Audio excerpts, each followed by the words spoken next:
All right, Cheryl, thank you. I want to turn back to our top story, and that is the San Bernardino shootings. Republican presidential candidate Carly Fiorina warning that political correctness may have been a factor in the inability to prevent this horrific massacre.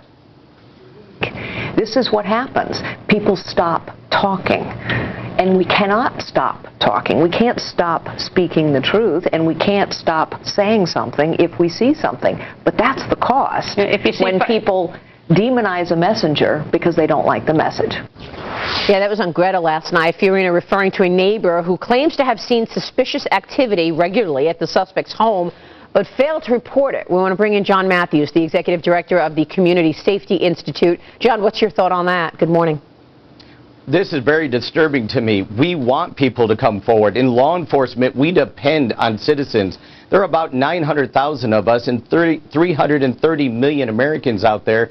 We need to hear from you, and we don't want you to fear being politically correct. We respond to calls for service all the time. Suspicious people, we check them out. It's a delivery man, it's a neighbor, no harm, no foul. But we want you to err on the side of safety. You have to give us the opportunity to check out the incident. Are they dealing drugs? Is it human trafficking? Is it possible terrorism? Right. If we get the information, we can look into it and stop these murders from occurring. And of course, we were referring to the fact that neighbors saw packages being delivered and some unusual activity in the garage, which now we know was a factory for bombs. Well, yeah, and this is the type of suspicious activity you should be able to see, right? Instead of going to Bye Bye Baby or Babies R Us, you know, they have a 6-month-old child. They're getting in all this ammunition, so it should be pretty easy to see. It's like, okay, why isn't this family pushing their daughter down the street, you know, in a stroller? Instead, they're out buying magazines. But John, I want to ask you though. So even if you contact law enforcement authorities, given the pressure on police officers and law enforcement across the country, are they real? How aggressively are they going to investigate that? How far can they go? How far will they go?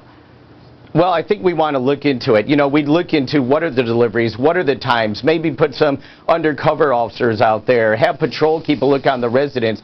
It's what we call the totality of the circumstances, and with that information, we can build a case. Now, it may not be a criminal case that we're building, but we may be getting little bits of information that we can get the whole picture and say, yes, you know what, something illegal is going on, we've got to look into this further, but you got to give us that opportunity. You got to give us the opportunity so that we can have the information to look at it and say, yes, this is an issue and we want to delve into it and stop these crimes from occurring. Yeah. That's one of the problems that we have. We've got to have that information. And you know, maybe now with this happening, some people will feel more comfortable with actually making that call or contacting their local, you know, police department to say, you know, I am kind of suspicious. I have seen something, because I do think they were afraid they were racial Well, we need to go back to that. Well, we need to go back to that post 9/11 mindset, Maria. Yeah. We need to where we're under attack. We're under siege. We want to protect our friends and neighbors. And let me tell you, I heard a quote from a girl who was involved in stopping a school shooting. And we asked her, why did you call the police? And she said, it's as simple as this. I didn't want people to die. That's the attitude we need to have. That's the mindset that we need to have. John, thank you. Good insights from you. We appreciate it. John Matthews joining us there. Coming up next, crude oil jumping this morning.